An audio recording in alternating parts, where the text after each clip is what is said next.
Hello, strangers. Welcome to Albert Reads the Hits. I am Albert Strange, and this is The Secrets Behind the Number Ones. We're back in the 1960s, and we're on the third number one song of that decade. But before I reveal it, I do want to take a moment to ask you to hit that subscribe button. You should see a watermark right there. Just click on my face, and that will help you subscribe. You'll if you could also hit the notification bell, that'll let you know whenever I post a video. I've been doing it almost daily for the past couple of weeks, so I'm hoping to keep that pace going. When you do subscribe, just take a quick second and leave a note in the comments, something simple like "I subscribed" or "New subscriber here," and I will reply to you. I will get back to you on. I do appreciate it in advance. Thank you for helping me grow the channel. Now the third number one song of the 1960s is the song Teen Angel by Mark Dinning. I had never heard this song before. I thought, before listening to it, I kept on hearing in my head Earth Angel from the Enchantment of the Sea Dance in Back to the Future. Of course, that was set in 1955, so 1960 is when this song hit number one. It was released the year before, 1959. But the song itself was number one for 2 weeks in February of 1960. It was February 8th until February 22nd. And it was written by Jean Dinning and her husband, Red Surrey. Jean Dinning was the sister of the singer Mark Dinning. This was the biggest hit of his career. He had a couple of hits afterwards, but he never had another number one.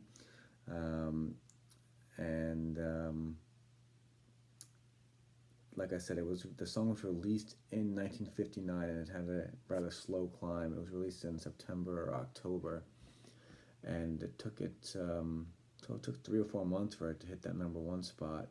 It was actually banned from playing on the BBC because they thought that it was too morbid. It's a song about a young couple, and the girl dies in the song. She gets. Well, we'll get into the lyrics. Let me go ahead and read the lyrics, and then we'll kind of pull it apart. So this is Mark Dinning's Teen Angel. All right, let's get comfortable here. Get a spot. Teen angel, teen angel, teen angel. Oh, that fateful night, the car was stalled upon the railroad track. I pulled you out, and we were safe. But you went running back. Teen angel, can you hear me? Teen angel, can you see me?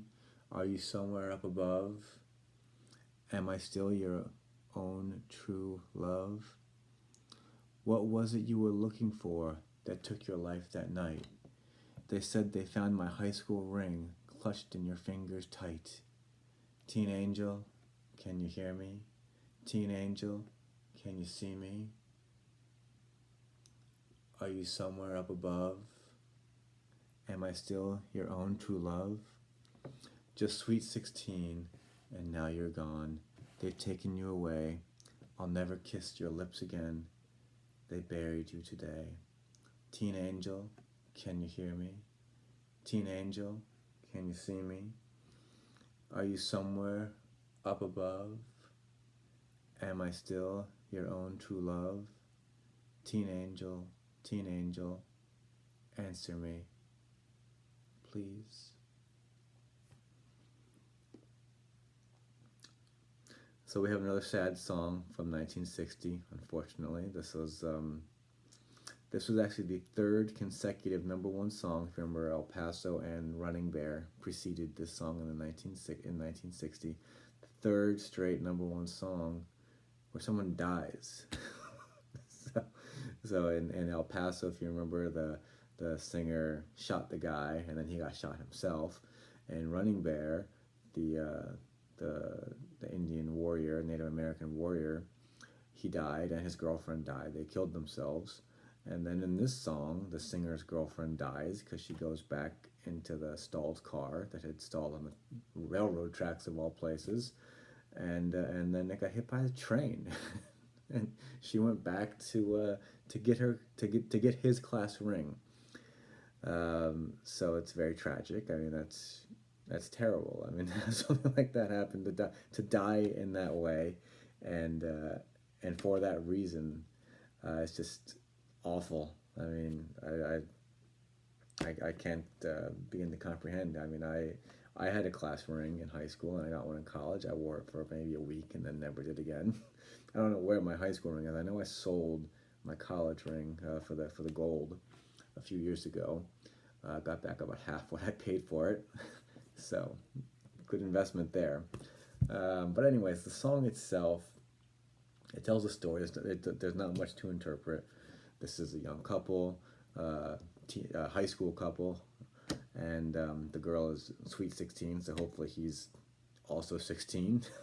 um, and they're out on a date. They're driving home or they're driving out, and the car stalls, and they get out because it happened to stall on the train tracks. And then she's like, "Oh, I forgot. I left your class ring in there. I'm gonna go back and get it." And while she's going back to get it, the train comes and she dies. So I've been hearing lots of commercials on the radio recently. I've seen a few on TV or online also about don't fool around on train tracks when you're driving a car. So if only the teen angel had known that. So this song, this song is very much a 50s song rather than a 60s song. It's something that I can just imagine you hearing at a sock hop or at a slow dance or something where they're wearing, those black and white shoes and the big dresses down at the bottom. I apologize. I don't know the names of any of these things, but you'd know what I was talking about if you saw it. And I just feel like this is something that later in the decade, in the 60s, that the counterculture would just be like, this is not something that we want to listen to. So it's probably not a song I'll ever listen to again. I've heard it now. It's not something that really stuck with me. The song itself, a couple of things to note about it. It was in the movie American Graffiti, if you've ever seen that. A very important movie, directed by a young man named George Lucas, before he went on to direct another movie called Star Wars. Maybe you've heard of that. And then also the great American author, John Steinbeck, in his book Travels with Charlie. This song is referenced in it. I don't recall the exact one. I just saw it in one of the notes when I was researching the book. I don't know if maybe it was on the radio and he wrote that in the book, as the book itself is somewhat of it's like a travel log. Travels with Charlie, right? Very, very clever name for a travel log. Charlie was his dog, if you didn't know. I don't recall reading the whole book, but we read some of it in high school. But yeah, this Teen Angel, Mark Dinning, sad song. Give it a listen just so you can say you've listened to it. But again, I don't think this is one I'm going to go back to. That's what I have for you today, strangers. Thanks for giving me the time. Do remember to like, share, subscribe, tell your friends, leave a comment, all that good YouTube stuff. You can find me on social media. Everything is in the description. Facebook, Snapchat, Twitter, Instagram. Everything is down there. You can find the names for everything and just search for it. And lastly, as always, remember to tip your servers, tip your bartenders, tip your rideshare drivers and your delivery drivers. Whatever you're going to tip them, add a couple dollars on top of it. They will appreciate it, and I will appreciate you for it. So until next time, strangers, we're going back to the 70s we're going forward, I should say, to the 70s in the next installment. It is a song, the third number one song of that decade. It is a song that title contains the name of a Roman goddess. Not a god, a goddess. I'll give you that much.